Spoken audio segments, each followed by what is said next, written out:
শ্রীমদ্ ভগবদ গীতা 15 অধ্যায় 11 নম্বর শ্লোক। গতদিনে আমরা 10 নম্বর শ্লোক আস্বাদন করেছিলাম। আজকে আমরা 11 নম্বর শ্লোক, যদি সময় হয় তাহলে পরবর্তীটা আমরা আস্বাদন করব। আগের শ্লোকে বর্ণিত তত্ত্ব যে ব্যক্তি চেষ্টা করে জানতে পারে, এর তাৎপর্য হলো কি? এর তাৎপর্যটা কি? আর যে যত্ন করেও জানতে পারে না তারা কি ভুল করে, পরবর্তী শ্লোকে বলছেন। যারা যত্ন করে জানতে পারে না তারা কি ভুল করেন, এই তত্ত্ব। কি তত্ত্ব?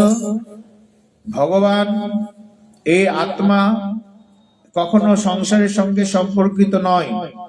এই আত্মা হচ্ছে ভগবানেরই সঙ্গে প্রকৃতপক্ষে সম্পর্ক, এই তত্ত্বজ্ঞান। এখানে বলছেন 11 নম্বর শ্লোকে ভগবান শ্রীকৃষ্ণ, যতন্ত যোগিনশ্চনং পশ্যন্ত ব্যবস্থানম যতত্তন কৃপানাত্মানং তৈনং পশ্যত চেতস। যত্নশীল যোগীগণ আপনাতে অবস্থিত এই পরমাত্মা তত্ত্বকে অনুভব করে থাকেন, কিন্তু যারা নিজেদের চিত্ত অন্তঃকরণ শুদ্ধ করেননি, এইরূপ অবিবেকী মানুষ যত্ন করলেও এই তত্ত্ব অনুভব করতে পারে না। একটি অত্যন্ত গুরুত্বপূর্ণ কথা। যত্নশীল যোগীগণ,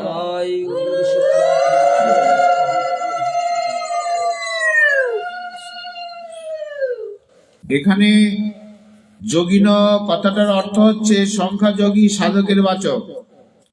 এর একমাত্র উদ্দেশ্য হলো পরমাত্মা তত্ত্ব লাভ করা।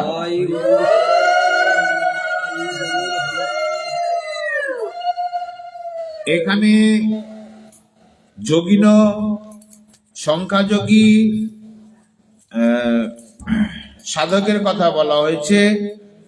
এর উদ্দেশ্য হচ্ছে কি? পরমাত্মা তত্ত্ব লাভ করা। আর যতন পদটি হচ্ছে সাধন সম্পর্কিত। যদন্ত যোগিনাশ্চ, যতন্ত যোগিন আত্মনি অবস্থিতং, আপনাতে অবস্থিত থাকেন, এই পরমা তত্ত্ব তিনি অনুভব করেন। তাহলে যজন্ত কথাটা মানে কি? অন্তরে একান্ত ইচ্ছা বা পূর্ণ না থাকা যত্ন করেন যিনি। তো যত্ন করার কথাটার অর্থ কি? বলছেন অন্তরে একান্ত ইচ্ছা যা পূর্ণ না হলে স্বস্তিতে থাকা যায় না, তাকে বলা হয় যতন্ত। এই কথাটার মানে করলেন তিনি যত্ন করেন। যারা নিজেদের চিত্ত শুদ্ধ করেননি, এই অভিজ্ঞ মানুষ যত্ন করলেও এই তত্ত্ব অনুভব করতে পারেন না। যারা নিজের অন্তঃকরণ শুদ্ধ করেননি, মন, বৃত্তি, চিত্ত এগুলো যারা সিদ্ধ করেননি, তারা কিন্তু প্রকৃতপক্ষে যত্ন করলেও এই তত্ত্ব অনুভব করে না। কারণ হৃদয়ের মধ্যে যদি কলমশ থাকে, হৃদয় যদি অপরিষ্কার থাকে, ইন্দ্রিয় গুলো যেদিকে ধাবিত করে সেদিকে যদি মন যায়, তাহলে তত্ত্বজ্ঞানে সেই মন যেতে চায় না। তাহলে যত্নশীল কারা? যারা অনুভব করেছেন যে না, আমরা পরমাত্মার তত্ত্ব থেকে জানতে চাই, ভগবানের তত্ত্বটাকে আমরা জানতে চাই। তত্ত্ববস্তু কৃষ্ণ কৃষ্ণ ভক্তি প্রেম রূপ, নাম সংকীর্তন সর্ব আনন্দ স্বরূপ। এই তত্ত্বকে যিনি জানতে চান, তত্ত্ববস্তুটা কি? কৃষ্ণ, কৃষ্ণ ভক্তি আর প্রেম। এটা হচ্ছে প্রকৃত তত্ত্ব। এটা জানলেই পরমাত্মার তত্ত্ব জানা যায়। এইরকম যিনি যত্ন সহিত করেন, যত্ন নেন, তিনি অনুভব করতে পারেন। যারা এটাতে যত্ন নেন না বা ইচ্ছা করেন না, তারা কিন্তু কিছুতেই এই তত্ত্ব অনুভব করতে পারেন না। যে সাধকের একমাত্র উদ্দেশ্য হলো পরমাত্মা তত্ত্ব প্রাপ্ত করা, তাদের মধ্যে আসক্তিহীনতা, নির্মমতা, নিষ্কাম ভাব সততই আসে। যাদের মধ্যে মনের মধ্যে যদি মনে হয় যে না, আমি ভগবানকে জানবো, ভগবান তত্ত্বটাকে আমার জানা প্রয়োজন, কারণ ভগবানই হচ্ছেন প্রকৃত আশ্রয়। সাধু মুখে শুনেছি, শাস্ত্র তো জেনেছি, তাহলে এটাকে জানা দরকার। এই পরম তত্ত্ব প্রাপ্ত করা তার হলে যদি উদ্দেশ্য হয় এই তত্ত্ব আমি জানবো, তাহলে স্বাভাবিকভাবে ভগবানের দিকে যখন যাবে তখন আসক্তি সংসারের প্রতি তার কমবে, নির্মমতা নিষ্কাম ভাব স্বতঃস্ফূর্ত ভাবে তার হৃদয়ের মধ্যে জাগবে। উদ্দেশ্য পূরণের জন্য অনন্যভাবে যে ব্যগ্রতা, তৎপরতা, ব্যাকুলতা, বিরহ ভাবনা, প্রার্থনা, বিচার সাধকের চিত্তে প্রকটিত হয়, সেগুলিকে বলা হচ্ছে যত্ন করেন। তার মানে যখনই তার ইচ্ছা হয় যে না, আমি ভগবানকে আমি জানবো, তখনই তার মধ্যে একটা ব্যাকুলতা হয়, তৎপরতা হয়, ব্যগ্রতা হয়, না কোথায় গেলে, কোন সাধু সন্তকে গেলে আমি জানতে পারবো। আমি যে তিতাব জ্বালায় জর্জরিত, সংসারের মধ্যে এই কষ্টে আমরা জর্জরিত, এখান থেকে কি করে সেই পরম আনন্দের দিকে যেতে পারবো, এই উদ্দেশ্যে তখন তার ব্যাকুলিত হয়। তার বিরহ ভাবনা আসে, ঠাকুর আমি তাহলে কোথায় পড়ে আছি, কোন সাগরে পড়ে আছি, কোন দুঃখের সাগরে, ভবসাগরে পড়ে আছি। প্রার্থনা করি চিত্তে, তখন প্রার্থনা হয় যে ঠাকুর তুমি আমাকে এখান থেকে উদ্ধার করো। সাধকের চিত্রে এরকম বিচার তার প্রকটিত হয়, সেগুলিকে এখানে যতন্ত কথাটা বলা হয়েছে, যতন্ত যোগিনাশ্চ নম বলা হলো। এইভাবে সে যত্ন করে, যে যত্ন করে জানতে চায় যে আমি কিভাবে যাব, কোন পথে গেলে আমি সেখানে। গীতায় আরেক জায়গায় বললেন যে যদি এটা যদি ব্যাকুলতা হয় এর মধ্যে, হৃদয়ের মধ্যে, তাহলে স্বাভাবিকভাবে সে তার হৃদয়ে একটা ব্যাকুলতা হয় যে আমি কোন সাধুগুরুর কাছে যাব। আর যেখানে যাবে সে শ্রদ্ধা সহকারে তার কাছে যাবে, তখন শ্রদ্ধাটা আসবে। তদ্বিদ্ধি প্রাণীপাতেন পরিপ্রেষ্ণ সেবায়া উপদেক্ষান্তি তে জ্ঞান তত্ত্বদর্শিনাম। তাহলে ওই শ্রদ্ধার সঙ্গে ওই তত্ত্বদর্শী গুরুর কাছে, সাধুগুরু বৈষ্ণবের কাছে সে প্রশ্ন করবে যে ঠাকুর এটা কিভাবে আমি জানতে পারবো, কোন রাস্তায় এগোলে আমি যাব।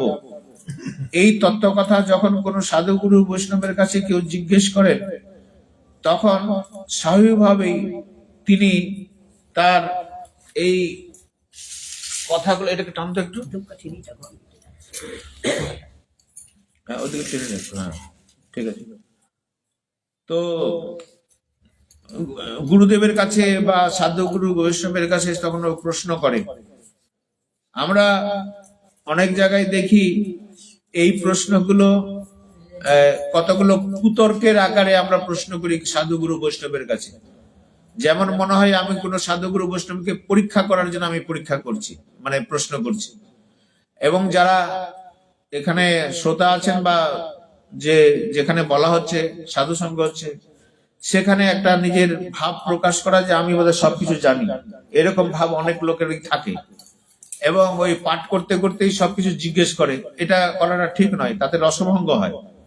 যদি জানতে হয় তাহলে ওই শ্রদ্ধা সহকারে অন্য সময় গিয়ে শুনুন, মনোযোগ দিয়ে শুনুন। মনের মধ্যে তো প্রশ্ন আসবেই, স্বাভাবিক কথা। একবার শুনলেই যে সবকিছু মীমাংসা হয়ে যাবে তা নয়। এই তত্ত্ব, ঈশ্বর তত্ত্বটা এমনই যেটা একবার শুনলেই যে হয়ে যাবে তা নয়। এটা বারবার শুনতে গেলে ওটা মন্থন করতে হয়, স্মরণ করতে হয়। তবুও যদি মীমাংসা না হয়, তাহলে সাধুগুরু বৈষ্ণবের কাছে প্রশ্ন করতে হবে। তখন শ্রদ্ধার সঙ্গে যখন প্রশ্ন করা হয়, তাহলে প্রশ্ন শুনেই গুরুদেব তখন মনে করবে যে না, এ যখন এটা প্রশ্ন করেছে তাহলে নিশ্চয়ই এটাকে নিয়ে চিন্তা ভাবনা করেছে। তখন গুরুদেব খুব উৎসাহ সহকারে এটা বলেন। পরীক্ষিত মহারাজ যখন আহ, সুখদেব গোস্বামীকে এই প্রশ্ন করলেন যে আমার কিভাবে হিত হবে, আমি তো মরণাপন্ন, আমার 7 দিনের মধ্যে মৃত্যু হবে, তাহলে আমার মৃত্যু আসন্ন। তো ওটা সমস্ত জীবদেরকে সামনে রেখেই পরীক্ষিত মহারাজ প্রশ্ন করেছিলেন, আমাদেরও তো 7 দিনের মধ্যেই মৃত্যু হবে, তাহলে মৃত্যুমুখী জীবের কর্তব্যটা কি, এই প্রশ্ন তিনি করেছিলেন।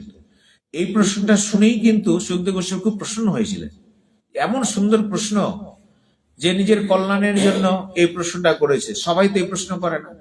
তাহলে ও জানতে পেরে, মানে ওর আগ্রহটা ও জানতে পেরেছে, তাহলে আমার মঙ্গলটা কিসে হবে, তাহলে আমি অমঙ্গলের মধ্যে আছি এই সংসারের মধ্যে, তাহলে এর জানার একটা আগ্রহ আছে, এর শ্রদ্ধা আছে। অতএব মন খুলে তিনি ভাগবতীয় কথা, পরম মঙ্গলময় সে ভাগবতীয় কথা তিনি শোনালেন। যে কথা শুনলার পর তার মোক্ষ লাভ হলো, হ্যাঁ, সে বৈকুণ্ঠ প্রাপ্তি হলো। মোক্ষ লাভ বলতে তার বৈকুণ্ঠ প্রাপ্তি হলো, ঈশ্বর প্রাপ্তি হলো। তো এরকম তত্ত্ব নিয়ে শ্রদ্ধা সহকারে সাধুগুরু বৈষ্ণবের কাছে যেতে হয়, তাহলে কিছু পাওয়া যায়, তর্ক করার জন্য নয়। তো এখানে যেটা বলা হলো যতন্ত, হ্যাঁ, এখানে ওই যত্ন সহকারে যেতে হয় সাধুগুরু বৈষ্ণবের কাছে, তাহলে কিন্তু সেটা জানা যায়। যে সংখ্যাযোগী সাধক সৎ সৎ বিচার দ্বারা সৎ তত্ত্ব লাভ করে, সৎ জগৎ হতে নিবৃত হতে চান, তার বিবেক সম্পূর্ণরূপে জাগ্রত হয়। যিনি বুঝতে হবে তখন যে না, এর বিবেক এখন জাগ্রত, তখন তিনি আপনাতে অবস্থিত পরমাত্মা তত্ত্ব অনুভব করতে থাকেন। যখন মনে হয় যে তার বিবেক জাগ্রত হয়, আমরা বিবেককে তো অবজ্ঞা করি, আমরা বিবেককে প্রাধান্য দিই না। বিবেককে যদি আমরা প্রাধান্য দিতাম, তাহলে বিবেক যা চাই সেই দিকে আমরা ধাবিত হতাম। কিন্তু বিবেক চাই কি না, সংসারের এই সামান্য ক্ষণিক সুখের জন্য আমাদেরকে টেনে নিয়ে যায়, বিবেকটা ওই দিকে চলে যায়। কিন্তু চিরসুখ যে সংসারে নেই, অন্য জায়গায় রয়েছে, এই দিকে যদি বিবেক বুদ্ধিটা যায়, তাহলে কিন্তু মুক্তির দরজা আমাদের খুলে যায়, সম্পূর্ণরূপে জাগ্রত তখন জানতে হবে। আর এই বিবেক যদি খুলে যায়, তখন পরমাত্মা তত্ত্ব তার অনুভব হবে। হৃদয়টা যদি পরিষ্কার হয়, জানার যদি আগ্রহ থাকে, হ্যাঁ, অটোমেটিক হৃদয় থেকে সে কলমশ পরিষ্কার হবে, আর ওই তত্ত্ব অনুভব হবে। যে তত্ত্বটা হৃদয়ে আপনি অনুভব করবেন, সেখানে যদি আবর্জনা থাকে, তাহলে এই তত্ত্বটা অনুভূত হয় না। এই জন্য এই কথাটা বলা হলো। আরেকটা কথা বলা হলো কি অত্যন্ত গুরুত্বপূর্ণ, বললেন যে যোগীগণ আপনাতে অবস্থিত এই পরমাত্মা তত্ত্বকে অনুভব করে থাকেন। আত্মানি অবস্থিতাম যজন্ত যোগিনা, মানে আত্মানি আপনাতে অবস্থিত এই পরমাত্মা তত্ত্বকে অনুভব করে থাকে। তাহলে এই আত্মাতে অবস্থিত এই কথাটার মানে কি? আত্মাতে অবস্থিত মানে হচ্ছে স্বরূপে অবস্থিত হওয়া।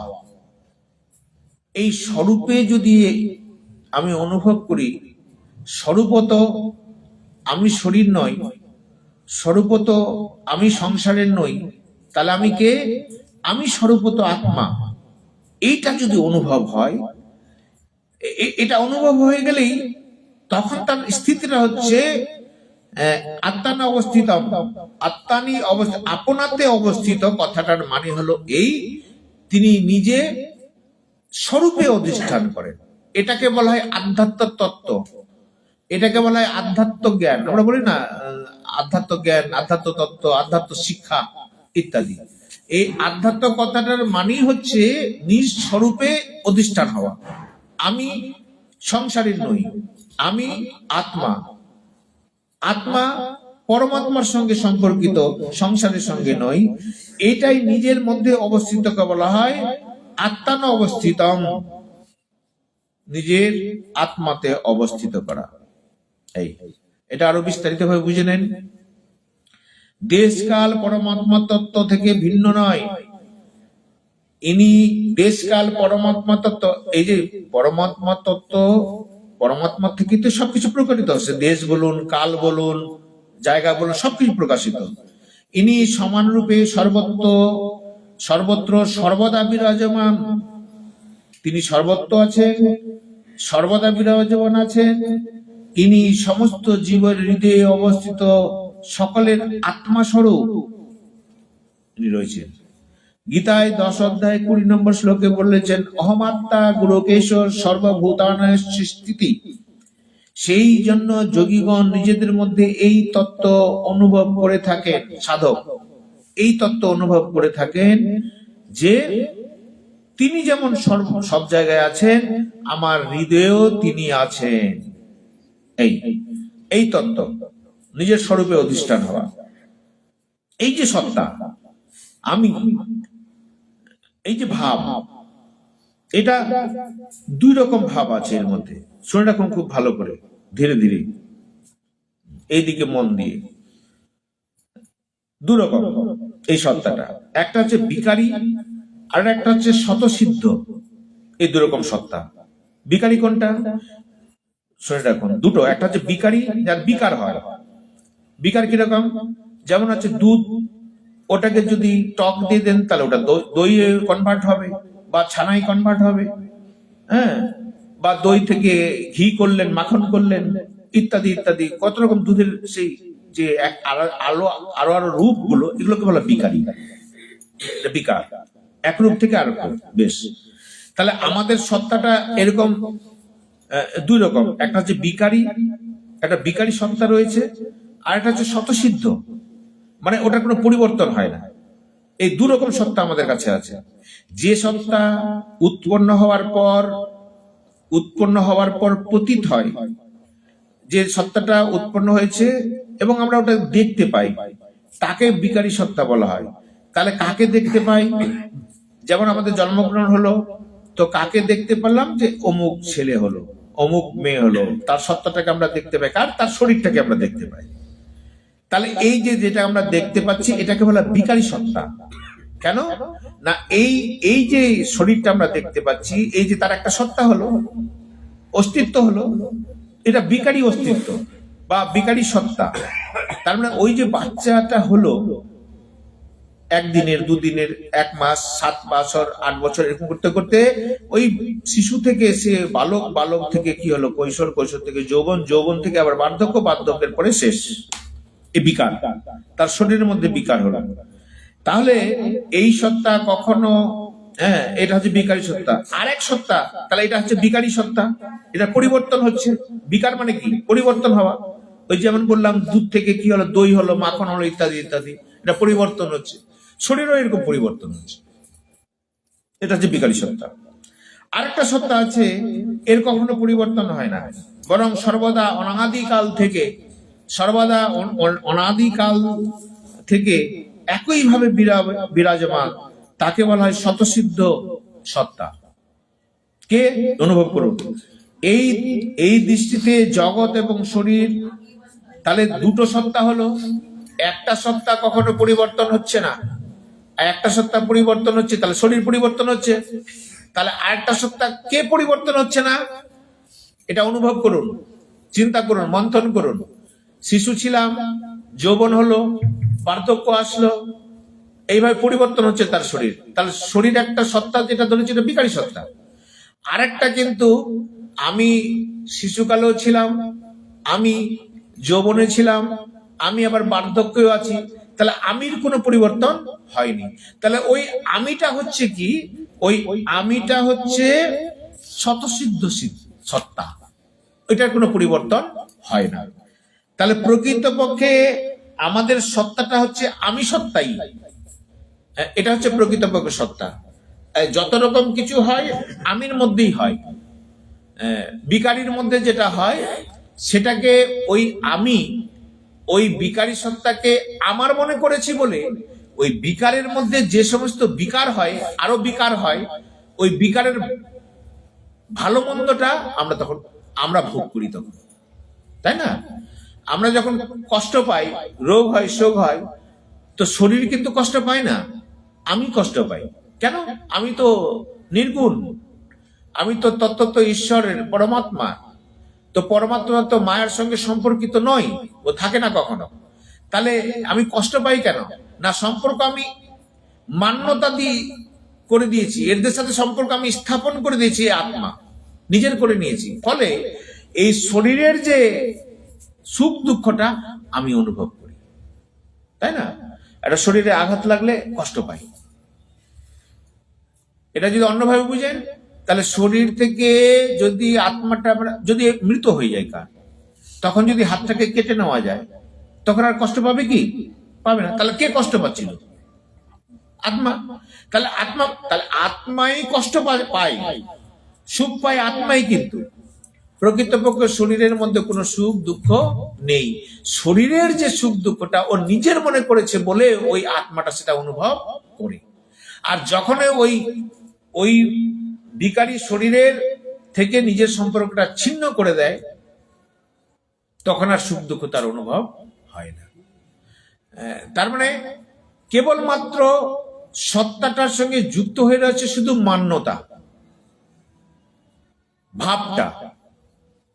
আমার শরীর, আমার শরীর মানে এই শরীর সম্পর্কিত যা যা জিনিস আছে, ধন সম্পত্তি, ছেলে মেয়ে, স্ত্রী স্বামী, যা যা আছে এই শরীর সম্পর্কিত। তাহলে এই আসক্তিটা শরীরের সঙ্গে যখন থাকবে না, তাহলে সংসারে কারোর প্রতি কোনো আসক্তি থাকবে না। যখন আসক্তি থাকবে না, তাহলে সংসারের দুঃখ কষ্ট আপনার মধ্যে কোনো প্রভাব পড়বে না।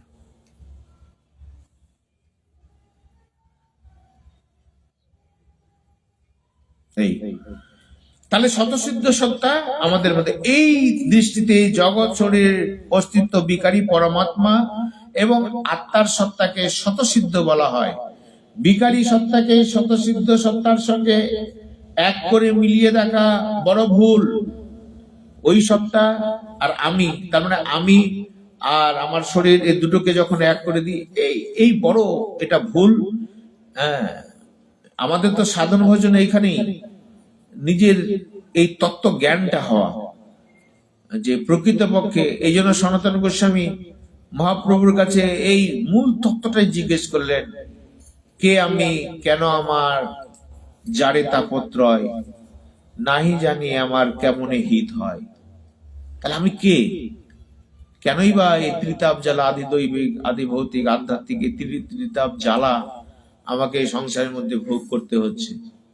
তো আপনি কৃপা করে ঠাকুর বলুন যে আমার তাহলে কি করে হিত হবে, মানে এই জ্বালা থেকে আমি কি করে মুক্তি পাবো? মহাপ্রভুকে প্রশ্ন করেছিলেন। তখনই মহাপ্রভু তাকে ওই সম্বন্ধ অবিধীয় প্রয়োজনের কথা বললেন, সনাতন শিক্ষা চৈতন্য চরিতামৃতে, যেটা আমাদের কাছে অনবদ্য এক পরিবেশন। যারা আমরা সাধন ভোজন করার প্রয়াসী নিয়েছি, তারা কিন্তু ওই সনাতন শিক্ষাটা এবং রায় রামানন্দ সংবাদ, এই দুটো কিন্তু আমাদের কাছে অত্যন্ত গুরুত্বপূর্ণ, শ্রদ্ধার সঙ্গে। এবং এই সনাতন শিক্ষায় কিন্তু সেখানে বললেন মহাপ্রভুর মূল কথাটা হচ্ছে যে সম্বন্ধ, অবিধেয় এবং প্রয়োজন তত্ত্ব, তিনটা তত্ত্বের কথা কিন্তু সনাতনকে বললেন, এবং ওনাকে সামনে রেখেই এই জীবকে শিক্ষা দিলেন যে প্রকৃতপক্ষে সম্বন্ধ আমাদের ভগবানের। হ্যাঁ, সমস্ত শাস্ত্রে, বেদ শাস্ত্র কহে সম্বন্ধ অবিধেয় প্রয়োজন, কৃষ্ণ কৃষ্ণ ভক্তি প্রেম তিন মহাধন। তাহলে ভগবান শ্রীকৃষ্ণ এবং তার ভক্তি এবং প্রেম, এই তিনটা ছাড়া অন্য কিছু জানার কোনো বিষয়বস্তু নেই। এই কথাটা তিনি ওই সনাতন শিক্ষার মধ্যে বললেন। আর আমাদের মগজে যদি এটাও সেট হয়ে যায়, হ্যাঁ, যে প্রকৃতপক্ষে আমি কে, আমার, আমি সংসারের নই, আমি ভগবানের, এই তত্ত্বটা যেন সেট হয়। মাইন্ডটা হচ্ছে না, এই জন্যই যে আবর্জনা বুকের মধ্যে রয়েছে, তো সবসময় চিন্তন মনন সংসারের হচ্ছে, যার জন্য এটা ঢুকতে পারছে না। তো এটা নিরন্তর চিন্তা করতে করতে, সাধু সঙ্গ করতে করতে করতে আস্তে আস্তে এই কলমশগুলো, এগুলো কলমশ বলা হয়, হ্যাঁ, বা অপরিষ্কার আবর্জনা বলা হয়। হ্যাঁ, এই আবর্জনাগুলো দূর হয়ে গেলেই আমি নিজ স্বরূপে তখন প্রতিষ্ঠা হয়ে যেতে পারবো। যে না, সত্যি তো মেঘটা সরে গেলে সূর্যকে চকচক চকচক করে দেখা যায়, মেঘটা যতক্ষণ আছে সূর্যকে আর দেখা যায় না। মেঘটা সরে গেলেই বাস, তো সেই রকম আবর্জনা সরে গেলেই আমি স্বতঃসিদ্ধ যে আমি রূপ, আমার যে রূপ, সেটা কিন্তু ফুটে উঠবে চকচক করে। নিত্য সিদ্ধ কৃষ্ণ প্রেম, সাধ্য কবু নয়, শ্রবণাদি শুদ্ধ চিত্তে করয়ে উদয়। এটা নিত্য সিদ্ধ প্রেম, কৃষ্ণ প্রেম আমাদের হৃদয়ের মধ্যে আছেই। আমরা কিন্তু সবাই প্রেমিকই, কিন্তু এটা কাম দ্বারা আচ্ছাদিত হয়ে আছে। এটা শ্রবণাদি সাধু সঙ্গ করতে করতে এই কামনা বাসনা যখন দূর হবে, তখনই কিন্তু এই প্রেমের উজ্জ্বলতা আমরা হৃদয়ের মধ্যে অনুভব করতে পারবো। প্রেমই তখন হৃদয়ের মধ্যে আসবে। প্রেম আসলে তখন আর কোনো দুঃখ থাকে না। হ্যাঁ, যাহা কৃষ্ণ প্রেম, যাহা কৃষ্ণ তাহা নাই মায়ার অধিকার। কৃষ্ণ সূর্য সম, মায়া অন্ধকার। যাহা কৃষ্ণ তাহা নাই মায়ার অধিকার। তিনি সূর্য সম, পরিষ্কার। নিজের স্বরূপটা তখন চকচকে হয়ে যায়, আমরা দেখতে পাই। এই হচ্ছে স্বতঃসিদ্ধ জীব চেতন। বেশ, ভগবত প্রদত্ত বিবেক বুদ্ধির অনাদর করে, দেখুন এই ভগবত প্রদত্ত বিবেক বুদ্ধির অনাদর করে, যে একটু আগে আমরা বললাম আমরা বিবেক বুদ্ধিকে গুরুত্ব দিই না।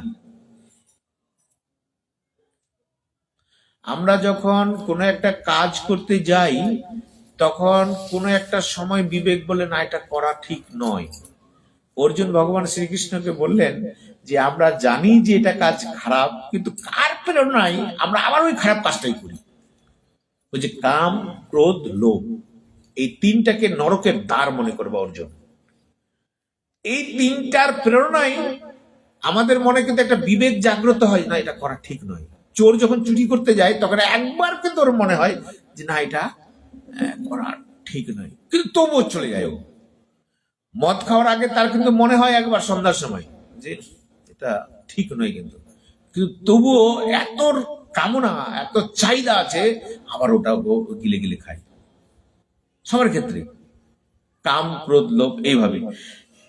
বিবেক বুদ্ধিকে আমরা গুরুত্ব দিই না। যদি আমি বিবেককে গুরুত্ব দিতাম, বিবেক বলছিল তুমি যেও না, ওটা গুরুত্ব দিইনি, আবার ওই দিকে আমি তাহলে কাকে গুরুত্ব দিলাম?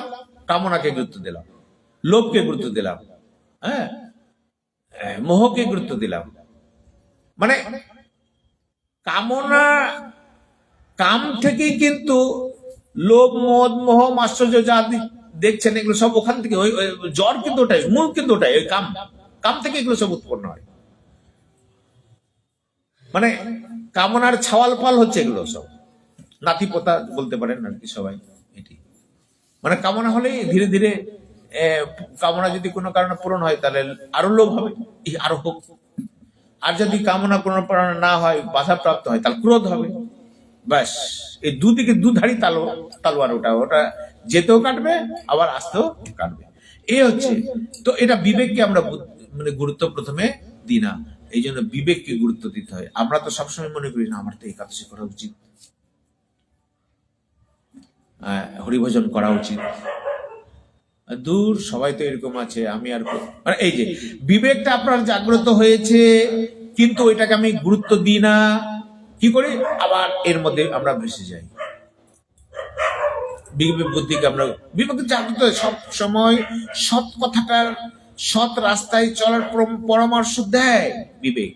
কারণ উনি তো, বিবেকটা ওই আত্মারই তো পরিচালনা। আত্মা সবসময় বলে কি এটা করো, কিন্তু কামনার পরিবেশিত হয়ে আমরা ওকে গুরুত্ব দিই না। বিবেক বুদ্ধির অনাদর করে, শরীরকে আমি আমার বলে মনে করেই শরীরের সঙ্গে নিজের সম্বন্ধ হলো স্বীকার করে নি। এই মেনে নেওয়া সম্বন্ধই হলো জীবের বন্ধনের কারণ। এই মেনে নেওয়া সম্বন্ধ, যেটা আমরা পাঠের মধ্যে সবসময়, এই গীতার মধ্যে সবসময় এই কথাটাই কিন্তু ঘুরিয়ে ফিরিয়ে এই কথাগুলোই কিন্তু বারবার আসবে। এর তত্ত্বই হচ্ছে যে এই ত্যাগ করো। গীতা ত্যাগ, এই ত্যাগ না করলে, ত্যাগ এই আসক্তি ত্যাগ, মানে সমস্ত গীতার মধ্যে এবং আমাদের সাধন ভজনের মধ্যে এই ত্যাগটাই প্রতিষ্ঠিত হয়ে আছে, এর মধ্যে দাঁড়িয়ে আছে এটা। আপনি ত্যাগ না করলে কিছুতেই সেই অমৃত সন্ধান আপনি পাবেন না, ওই জায়গায় যেতে পারবেন না।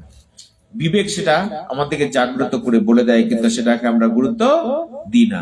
শরীরের সঙ্গে নিজের সম্বন্ধ স্বীকার করে নি, এই মেনে নেওয়া সম্বন্ধই হলো জীবনের বন্ধনের কারণ।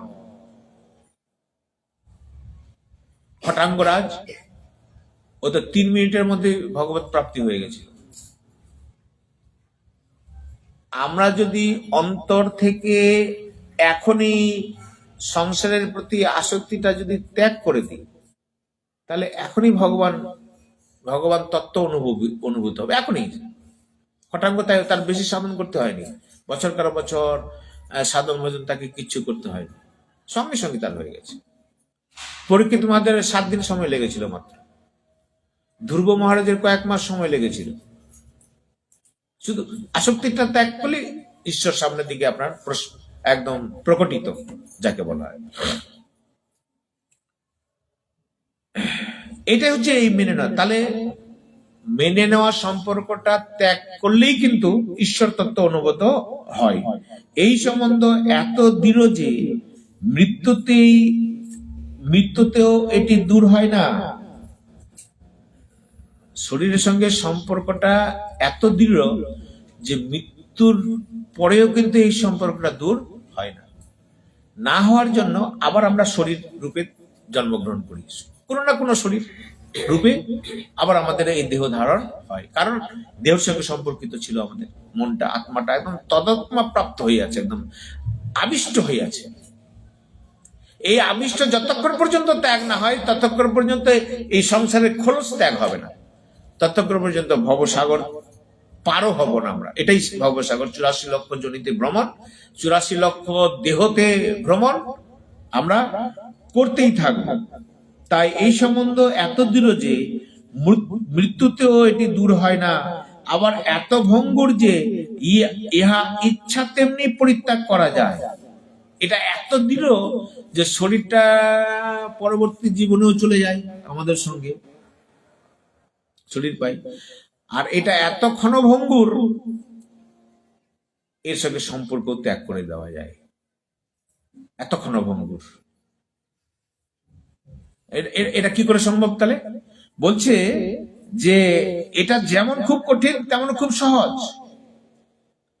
দৈবিহেষা গুণময়ী মম মায়া দূরত্বয়া মম এব প্রপদ্যন্তে মায়াতে তান্তরান্তিতে। অর্জুন, এই যে মায়া, এই যে সম্পর্ক, এই যে সংসার আমাদের দূর হচ্ছে না, এটা বড় কঠিন দূর করা। অর্জুনকে বলছেন ভগবান নিজের মুখে, এটা বড় কঠিন, কিন্তু এটা খুব সহজও আবার। কেন? তুমি খালি আমার দিকে শরণাগতিটা নাও, অটোমেটিক এটা চলে যাবে। অন্ধকারকে দূর করা খুব কঠিন, আপনি লাঠি সোটা দিয়ে ধাক্কা দিয়ে অন্ধকারকে দূর করতে পারবেন না। পারবেন কি? খালি একটা প্রদীপ জ্বালিয়ে দিলে অন্ধকার দূর হয়ে গেল। ঠিক তেমনি এইরকম এই আমাদের এই যে শুধু আসক্তিটা ত্যাগ করে দিলেই ব্যাস আমরা স্বাধীন। কারোর সঙ্গে এটা আমরা, এই স্বাধীনতাটা আমাদের আছে, এই স্বাধীনতা আমাদের আছে। কার? এই জীবের। এইটাকে বলা হয় ভগবান আমাদেরকে না একটা অনুস্বতন্ত্রতা মানে স্বাধীনতা আমাদের দিয়েছে, বিবেক বুদ্ধি স্বাধীনতা, এটা তার খেলা। এখন বলতে পারেন যে ভগবান তো সবাইকে সুবুদ্ধি দিতে পারত, তো সবাইকে যদি সুবুদ্ধি দেয় তাহলে সংসারের খেলাটা রচিত হবে কি করে? হবে কি? হবে না। এই সংসারে সবাই তো হরিবল বলতে বলতে সবাই বৈকুণ্ঠ চলে যাবে, তো সংসারে ফাঁকা থাকবে কেউ? কিছু মানুষ থাকবেই। আমরা বলি না এই চোর ডাকাত এইসব লোককে এখানে ভগবান সৃষ্টি করেছে কেন, বা ইত্যাদি ইত্যাদি, এগুলো থাকবেই। কিছু অসাধু লোক থাক, এটা এটা এটা ধর্ম, এটা প্রকৃতির, এটা মর্তলোকের একটা ধর্ম, নাহলে সংসার হয় না। তাই এখানে বলছে যে এটা পরিত্যাগ করা না করা, এর স্বাধীনতা আমাদের আছে, কিন্তু এই স্বাধীনতার অপপ্রয়োগ আমরা করি, মিস ইউজ যাকে বলা হয়, মিস ইউজ করি। আর স্বাধীনতা পেয়েছে যা খুশি তাই করবো, এটা হয় না কেউ করো। ভারত স্বাধীন হয়েছে, তো স্বাধীন হওয়া মানে কি আপনি যা খুশি তাই করতে পারবেন? আইনকে লঙ্ঘন করতে পারবেন? তাহলে আপনি যদি বলেন আইনকে যদি আমি মেনে চলি তাহলে স্বাধীন কোথায়? ভাবলেন, তর্ক যদি কেউ করে যে আইনকেই যদি বেড়াজালের মধ্যে আমাকে থাকতে হয়, তাহলে আমরা স্বাধীন হলাম কি করে? স্বাধীনতা তো নেই। মানে স্বাধীনতা পেলেও কিন্তু তার মধ্যে একটা নিয়ম আছে, একটা শৃঙ্খলা আছে, না হলে স্বাধীনতার মর্যাদা থাকে না।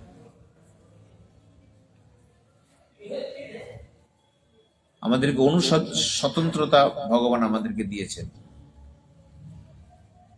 কোনটা ভালো কোনটা মন্দ বিচার করার সমস্ত ক্ষমতা আমাদের আছে। এটা আপনি বিবেকের দ্বারাই নেন। মানে ওটা ওই কানামাছি খেলার মতো আর কি, চোখ বেঁধে দিয়েছে, তুমি ধরো এবার আমাকে, আমি তোমার কাছেই আছি। হ্যাঁ, বিবেক বুদ্ধি দিয়ে তোমাকে সব রকম ব্যবস্থা করে দিয়েছি। আমি নিজে আসি, হ্যাঁ, তত্ত্ব সাধু গুরু বৈষ্ণবদের পাঠাই, হ্যাঁ, এই সমস্ত কাজগুলো আমি করে দিই। তুমি দেখো এই তত্ত্ব জ্ঞানগুলো, এই স্বাধীনতা তোমাকে আমি দিয়েছি, তুমি কোন দিকে যাবা, হ্যাঁ, তুমি সেটা তোমার একটা বিষয়। এই অনুস্বাধীনতা এটাকে বলা হয়। এই স্বাধীনতার জন্য আমরা এই স্বাধীনতাকে মিস ইউজ করেছি। প্রপার স্বাধীনতার যে কর্ম সেগুলো আমরা করি না, আমরা ঠিক উল্টো পথে আমরা হাঁটি। হ্যাঁ, যার জন্য আমরা স্বাধীন পেয়েও কি পরাধীন, আমরা বন্ধনে আবদ্ধ। কারো সঙ্গে সম্পর্ক স্থাপন করার ছিন্ন করার জীব সম্পূর্ণ স্বাধীন। আমি কার সাথে সম্পর্ক স্থাপন করব কি করব না, একদম আমি স্বাধীন। কিন্তু আমি কাকে ভালোবাসবো কি বাসবো না, এটার স্বাধীনতা আমার কাছে আছে। কারো প্রতি আসক্তি থাকবে কি থাকবে না, রাখবো কি রাখবো না, সেটা আমার পরে সেই কন্ট্রোলটা আছে, সেটা আমি যে কোনো সময় করতে পারি। এই স্বাধীনতার সদ্ব্যবহার না করে জীব শরীর ইত্যাদি বিজাতীয় পদার্থের সঙ্গে নিঃসম্পর্ক মেনে নেয়। বিজাতীয় সম্পর্ক, বিজাতীয় মানে যে আমাদের স্বজাতীয় নয়। আমাদের স্বজাতীয় কে? ভগবান। বিজাতীয় কে? সংসার। আমরা তত্ত্বত আনন্দী, আমাদের দুঃখ কখনো হতে পারে না, কিন্তু আনন্দ চাইছি কোথায়? বিজাতীয়র সঙ্গে সম্পর্ক করে আমরা আনন্দ চাই, ফলে কখনো আনন্দ পাই না। হিসাবের কথা। আমাদের বুদ্ধিটাই ভ্রষ্ট, ভ্রম, ভুল পথে পরিচালিত। তাই বলছেন এই স্বাধীনতার সদ্ব্যবহার না করে জীব শরীর ইত্যাদি বিজাতীয় পদার্থের সঙ্গে সম্পর্ক মেনে নেয়।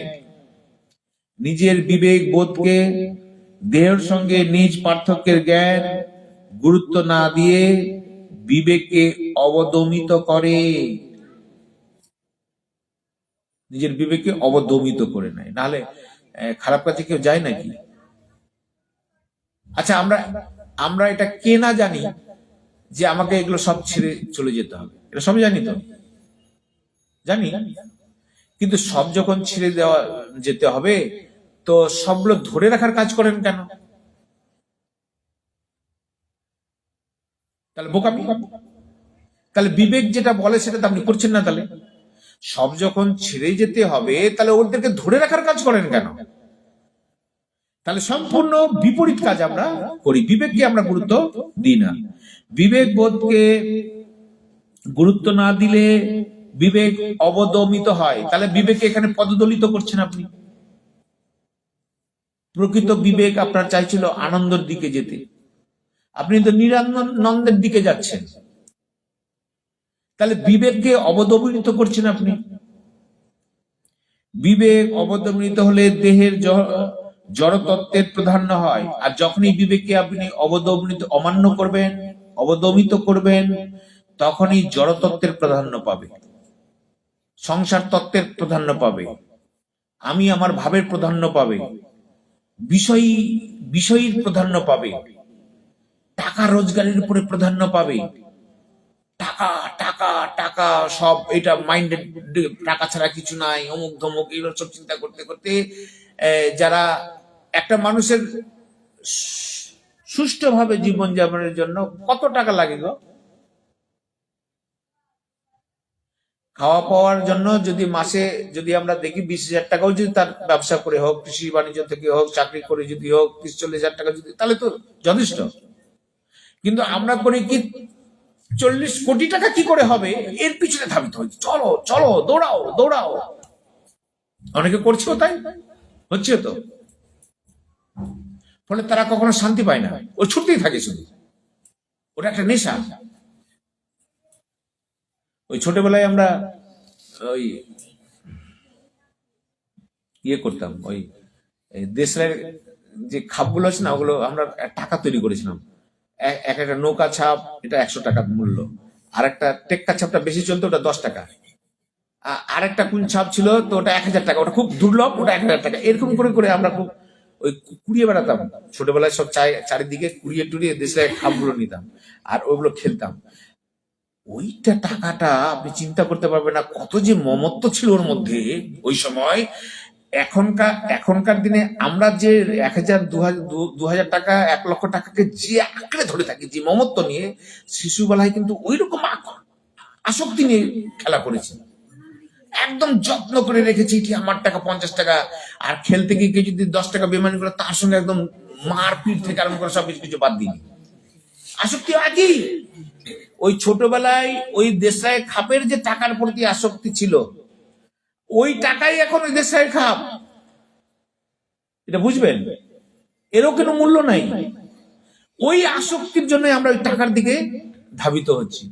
কিন্তু যখন জ্ঞান হলো, তখন দেশায় খাপের জন্য এত মারপিট, এখন তার ওগুলো খেলি না।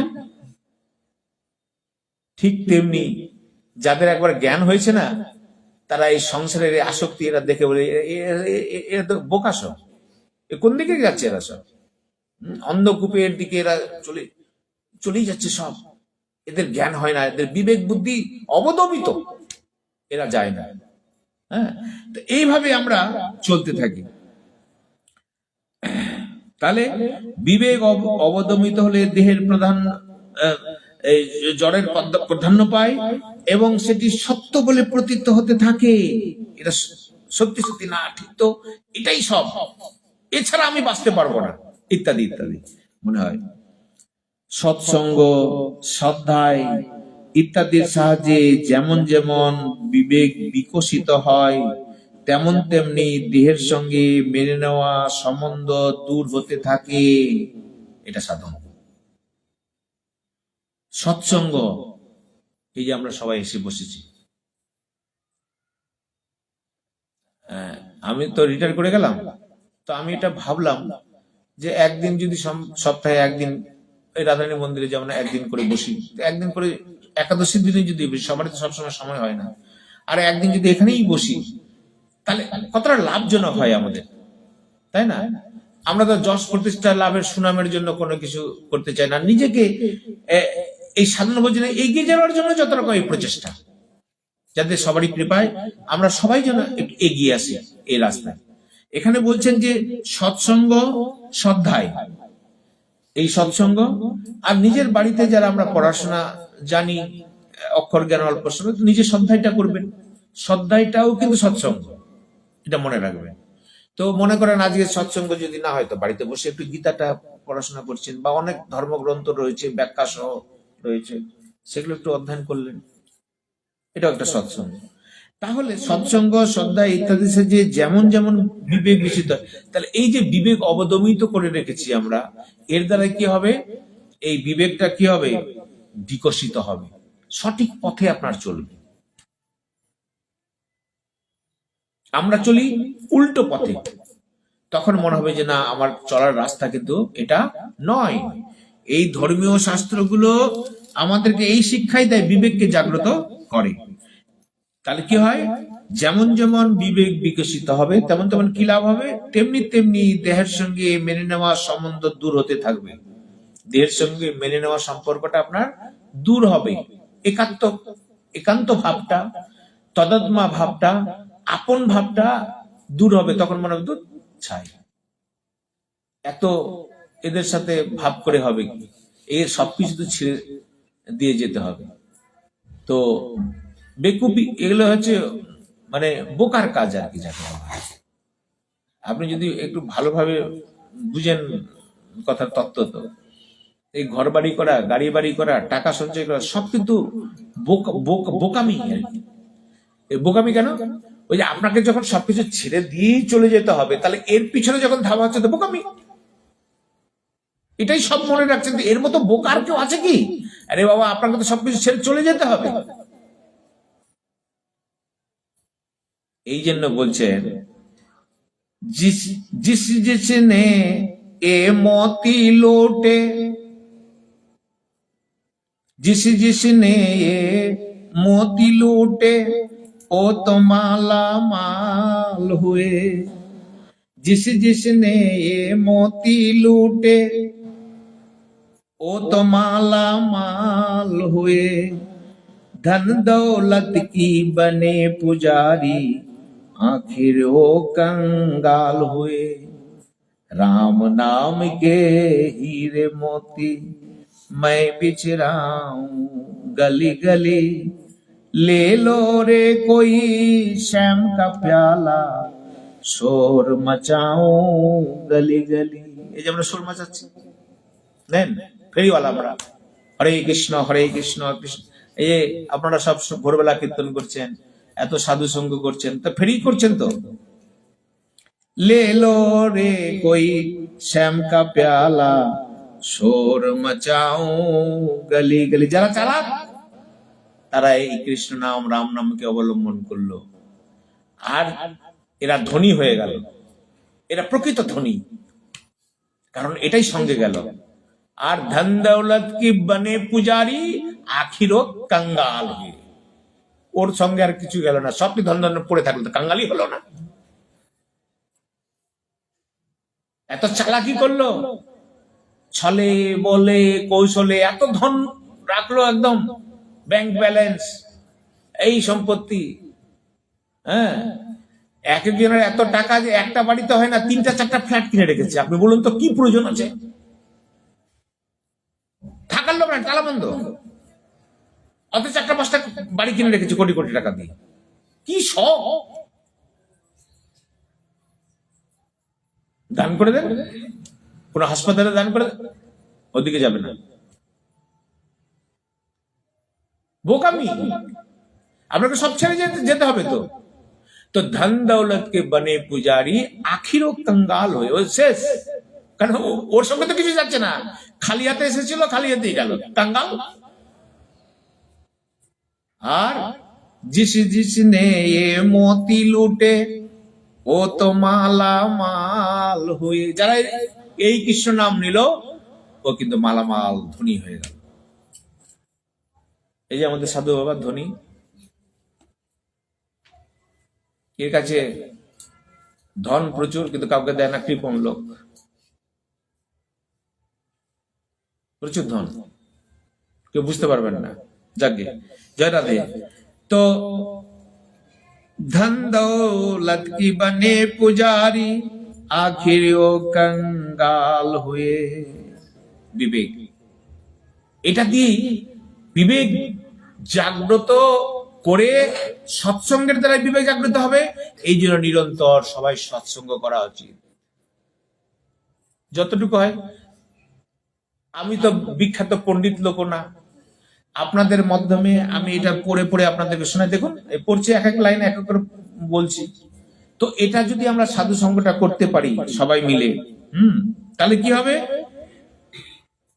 আমরা এই সৎসঙ্গটা যদি করতে পারি, তাহলে সৎসঙ্গের মাধ্যমে ঠাকুর যদি কৃপা করেন, বসুন, তাহলে বিবেক আমাদের জাগ্রত, বিবেক জাগ্রত হলেই কিন্তু আমরা সেই পথে এগিয়ে যেতে পারব।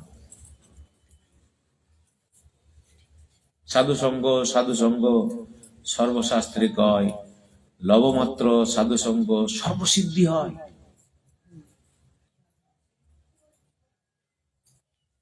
ওই সমস্ত মানুষের সঙ্গে, ভক্তের সঙ্গে ভক্ত সমাগম, তাদের সান্নিধ্য না আসলে কখনো ভক্ত হতে পারবেন না। এটা একটা ফর্মুলার কথা। যেমন যে লোক, সেই লোকের গোষ্ঠীর সঙ্গে যদি আপনি মিলামেশা না করেন, তাহলে সেই জায়গায় আপনি যেতে পারবেন না, হবে না। ভালো চোর হতে গেলে চোরদের সঙ্গ করতে হবে আপনাকে, তাই তো? ভালো ব্যবসায়ী হতে গেলে ভালো ব্যবসায়ীদের সঙ্গে সঙ্গ করতে হবে। কি করে টাকা দিলে, কোথায় ইনভেস্ট করলে কত টাকা আসবে, ও আপনাকে বুদ্ধি দিবে। কিন্তু যে যেরকম বিবেক জাগ্রত হলে কি হবে, যে না আমাকে তাহলে ওইখানে এই রাস্তায় হচ্ছে প্রকৃত রাস্তা, তাহলে এই রাস্তার মধ্যে যারা আছে তাদের সঙ্গ করবে। তখন মনে হবে যে হ্যাঁ ওখানে পাঠ হচ্ছে, যাই তো শুনি তো। এই বিবেক হলে কি হলে, শত বাধা থাকলেও কিন্তু থাকতে পারবেন না বাড়িতে, আপনি আসবেন।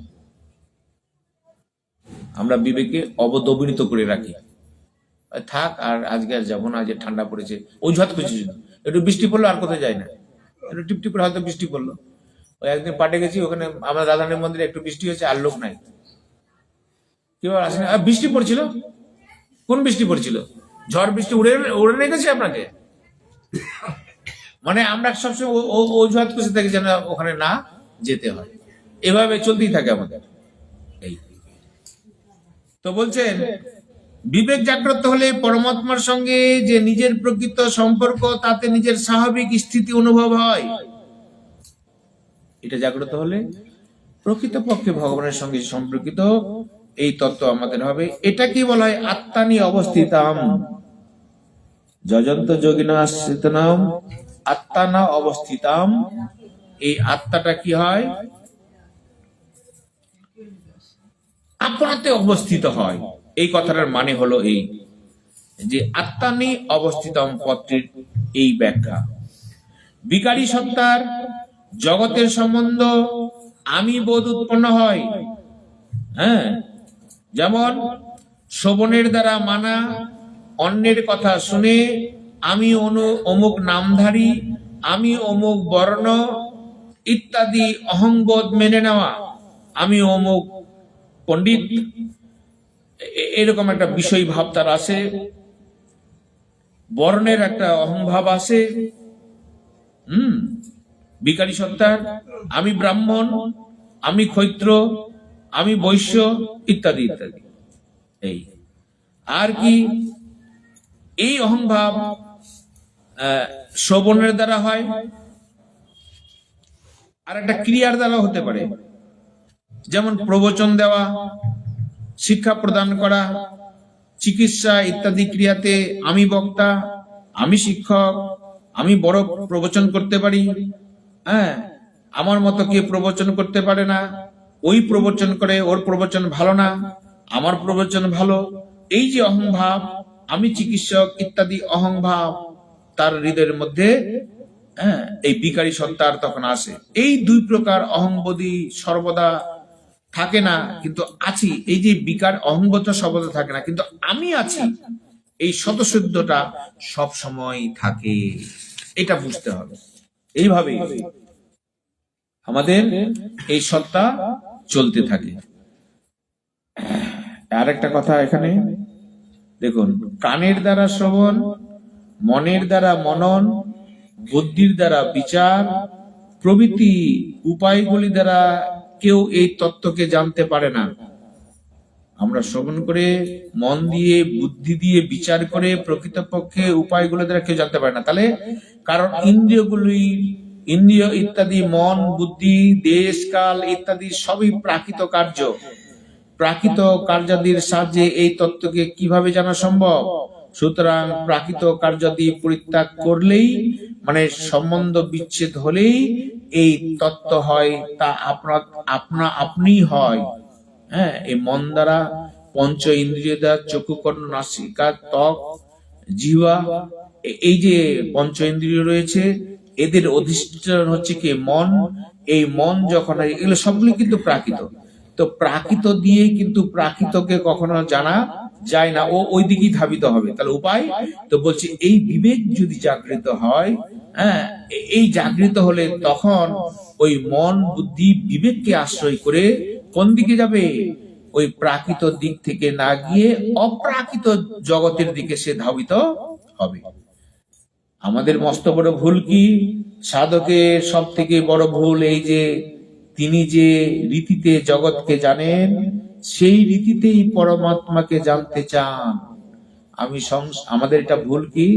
আমি যেমন সংসারকে চিনি জানি, ভগবানকে বোধহয় এরকম ভাবে চিনতে পারা যায়, কিন্তু তা নয়। জগৎ পরমাত্মা উভয়কে জানার রীতি বিনিয়ম একটি অপরটি থেকে সম্পূর্ণ ভিন্ন। জগৎকে ইন্দ্রিয় দিয়ে মন বুদ্ধি ইত্যাদি সাহায্যে জানা যায়, কারণ তাকে জানা যায় কারণ সাপেক্ষ, কিন্তু পরমাত্মাকে ইন্দ্রাদির মন বুদ্ধি দ্বারা জানা সম্ভব নয়, কারণ তার জানা হচ্ছে করণ নিরপেক্ষ। করণ সাপেক্ষ দিয়ে সাপেক্ষ মানে তাদের সাপেক্ষে, ইন্দ্রিয়র সাপেক্ষে আমরা জগৎকে জানতে পারি, আর ঈশ্বরকে জানতে পারি ইন্দ্রিয় নিরপেক্ষ হয়ে গেলে, মানে ইন্দ্রিয়ের সাহায্যে নয়। মানে জিতেন্দ্রিয় যদি আমরা হতে পারি, ইন্দ্রিয়ের বশ যদি না হতে পারি, ইন্দ্রিয় যদি আমাদের কন্ট্রোল থাকে, তাহলেই কিন্তু পরমাত্মা তত্ত্বকে অনুভব করে। এটাকে বলা হয় করণ নিরপেক্ষ। নিরপেক্ষ মানে এদের এদের পাল্লাই পড়ে নয়। চক্ষু কর্ণ নাসিকা ত্বক এবং তার যে তদাত্মা আছে শব্দ স্পর্শ রূপ রস গন্ধ, এদের পাল্লাই না পড়ে কারণ নিরপেক্ষ, হ্যাঁ, তখন আমরা ওই তত্ত্বটাকে জানতে পারবো। জড়ত্বের আশ্রয় থেকে চিন্ময় অবস্থিত অনুভব করা যায় না। আমরা জগতেও আছি, আবার ভগবানও আছি, ভগবানের তত্ত্ব অনুভব করতে পারবেন না, এটা মনে রাখো। আমরা বৃন্দাবনও যাই, ফোন করে আবার নাতিপতিরও খবরও নেই, জামাই বেটির খবর নেই, হবে না। আমাদের মোবাইলটা তো ওই জন্য নিয়ে যাই আমরা, যে দুবেলা যেন খবর নিতে পারি। জ্বরের সঙ্গে সম্পর্ক, সংসারের সঙ্গে সম্পর্ক, আবার ওই রাধা মাধবের সঙ্গে সম্পর্ক আমরা করতে চাই, কিন্তু দুটোতেই কোনোটাই কোনো কাজ হয় না। আমার গুরুদেব এই কথাটা বলতেন, দেখ আমরা ভালো সংসারী হতে পারলাম না, আর ভালো ভক্ত হতে পারলাম, সাধু হতে পারলাম না, কোনোটাই নাই, না ঘরকা না ঘাটকা, মাঝখানে আমরা থপকা হয়ে বসে আছি। আর বলি আমার তো সাধন ভজন কিছু হয় না, হবে কি করে? আমরা তো গোড়াই গলত।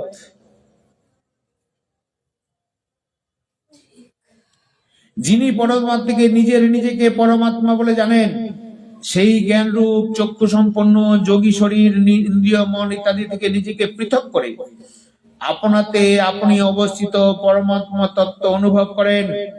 যিনি শরীরকে নিজেকে শরীর বলে মনে করেন, সেই মূঢ় অকৃত আত্মা ব্যক্তি শরীর ইন্দ্রিয় মন বুদ্ধি ইত্যাদির সাহায্যে চেষ্টা করলেও আপনাতে স্থিত পরমাত্মা তত্ত্বকে অনুভব করতে পারে না।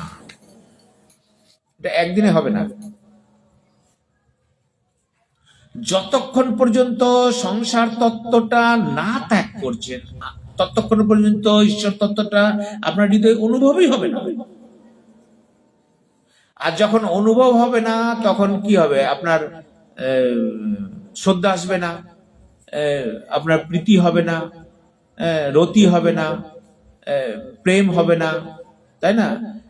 তারপরে প্রেমের পরবর্তী স্তরগুলো, সেগুলো আর আসবে না আপনার মধ্যে। তো এটা যতক্ষণ পর্যন্ত না হয়, ততক্ষণ পর্যন্ত আসবে না।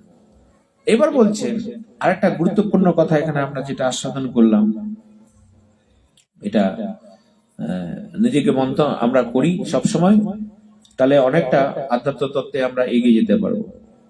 এই যে বলা হলো যে নিজের স্বরূপে আমরা অধিষ্ঠান হওয়া উচিত।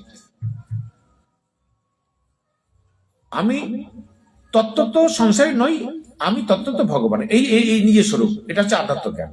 তো বলছে এটার উপরে জোর দিতে হবে সবসময়। এবং বলছেন এই পথটি দ্বারা ভগবান নিজেকে সকল প্রাণীর আত্মায় সর্বব্যাপী বলে জানিয়েছেন।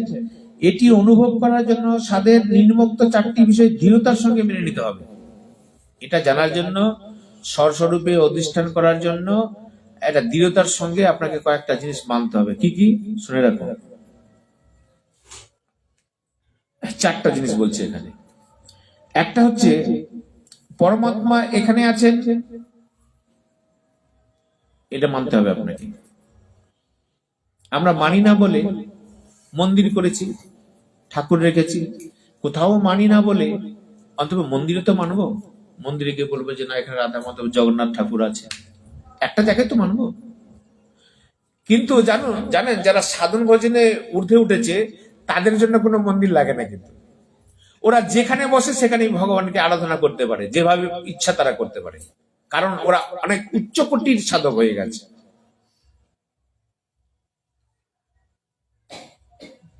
কারণ তিনি জানেন পরমাত্মা এখানে আছেন। আর কি পরমাত্মা এখানে আছেন, পরমাত্মা 2 নম্বর হচ্ছে পরমাত্মা এখন আছেন, 3 নম্বর হচ্ছে পরমাত্মা নিজের মধ্যে আছেন, আমার মধ্যে আছেন। আর কি পরমাত্মা আমার আপন। 4টা জিনিস হলো। এই 4টা জিনিস যদি দৃঢ়তার সঙ্গে আপনি মেনে নেন, দৃঢ়তার সঙ্গে, ক্ষণভঙ্গুর নয়, বিচার বিবেক বুদ্ধি দিয়ে যদি মেনে নেন যে না ঠিক তো, পরমাত্মা এখানে আছে, এখন আছে, আমার মধ্যে আছে, এবং এর মতো আপনার আমার কেউ নেই।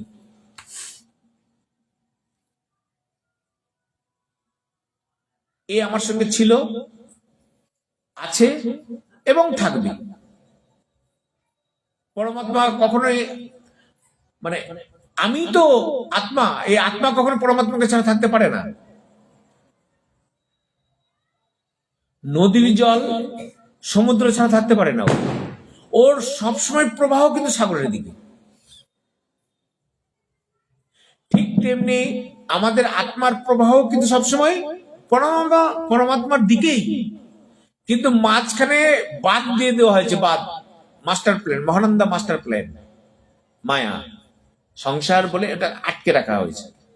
এই মায়াটাকে যদি সরিয়ে দেওয়া যায় একদম এক নাগারে, তখন গঙ্গার জল এমন ভাবে প্রবাহিত হবে, যতই পাথর আসুক আর যত পাহাড় আসুক তাকে ওই বুক বিদীর্ণ করে সে কিন্তু সাগরের দিকে যাবে। মহাসুখ ভূমাসুখ সাগর তুল্য সেখানে সে যাবে।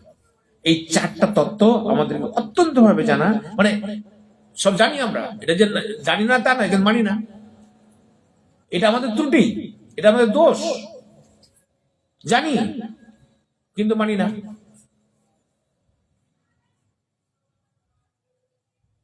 আচ্ছা,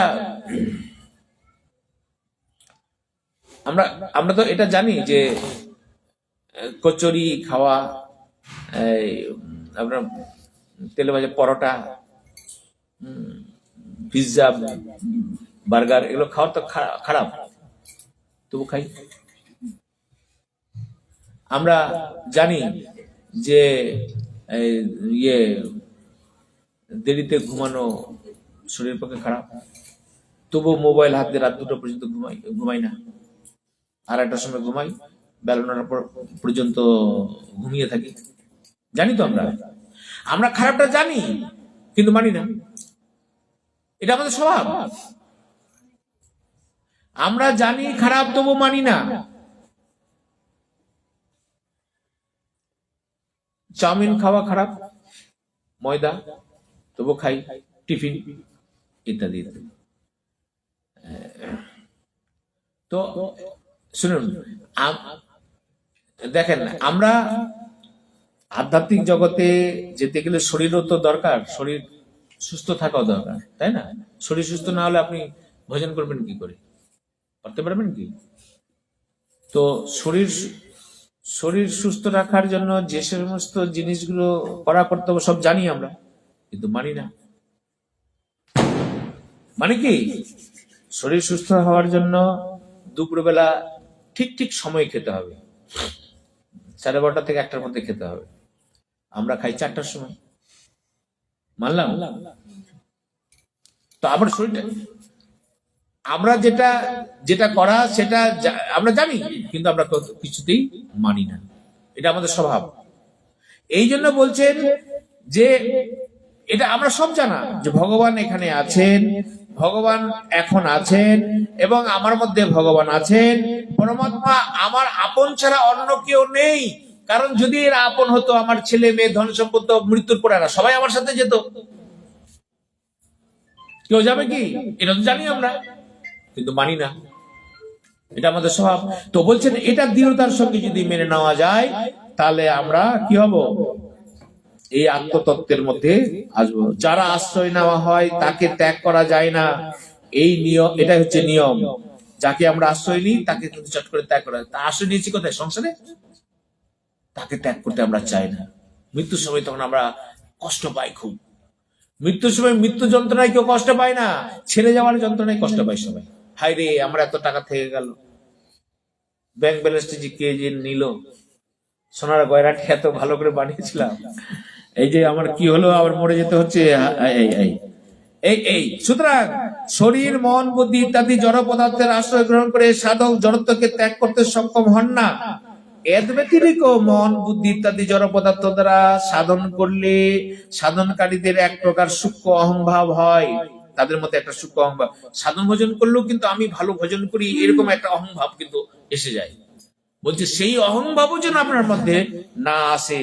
জড়ত্ব থেকে সম্পর্ক ত্যাগ করবেন, কিন্তু আমি সম্পর্ক ত্যাগ করেছি, আমি বড় সাধক, এই ভাবও যেন না আসে।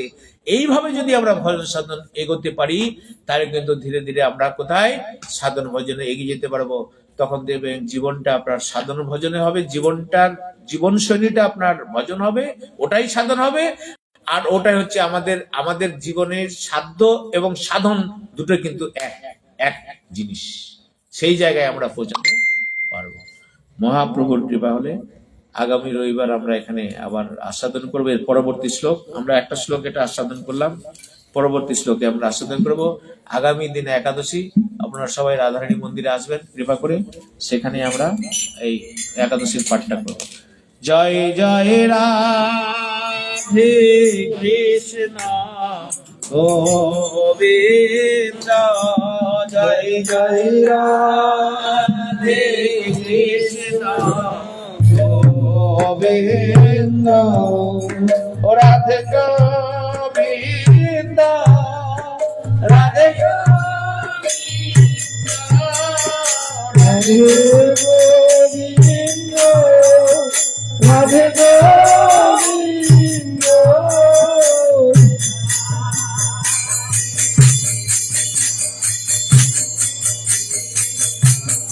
জয় জয় রাধে কৃষ্ণ গোবিন্দ।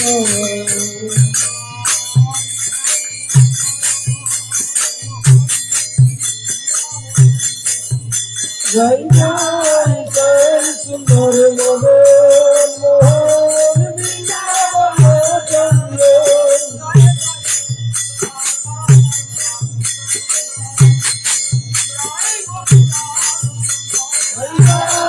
রাধা রমন রাধে বিহারী, জয় গোকুলানন্দ।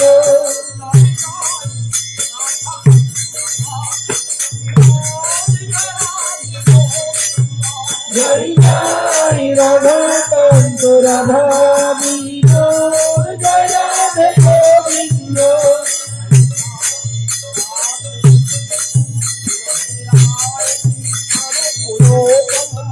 জয় জয় রাধেশ্বরী বিনোদিনী মাই ভানুকুল চন্দ্র।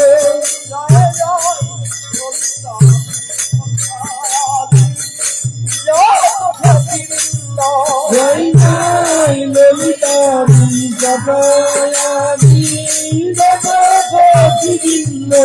জয় জয়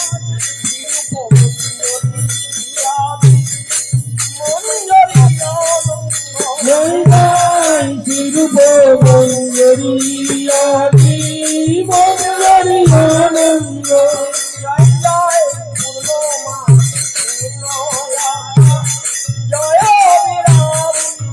জয় জয় পূর্ণমাসি কুণ্ডলতা, জয় বীরবৃন্দ।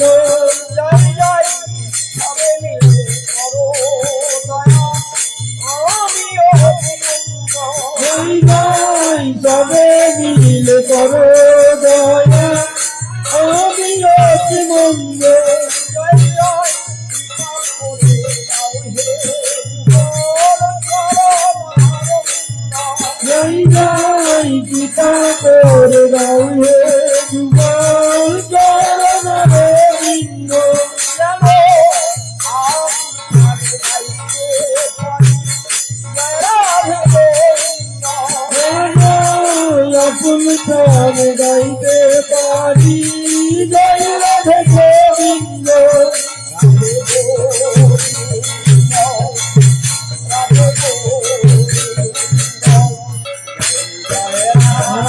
রাধে কৃষ্ণ গোবিন্দ জয় জয় রাধে কৃষ্ণ গোবিন্দ জয় শ্রী রাধে জয় শ্রী রাধে নমো নমো তুলসী কৃষ্ণ প্রেয়সী নমো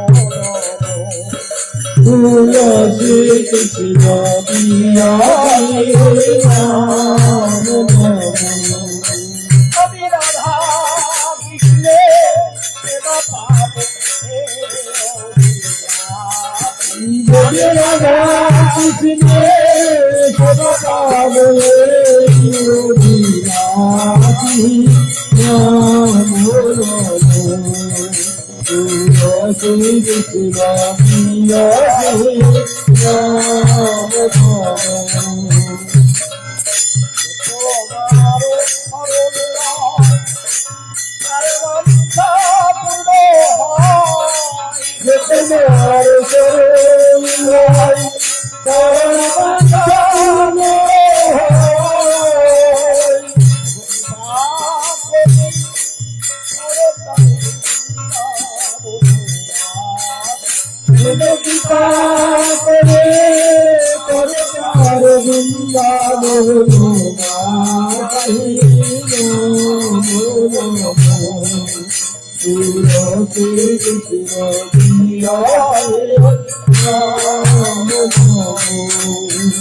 পাব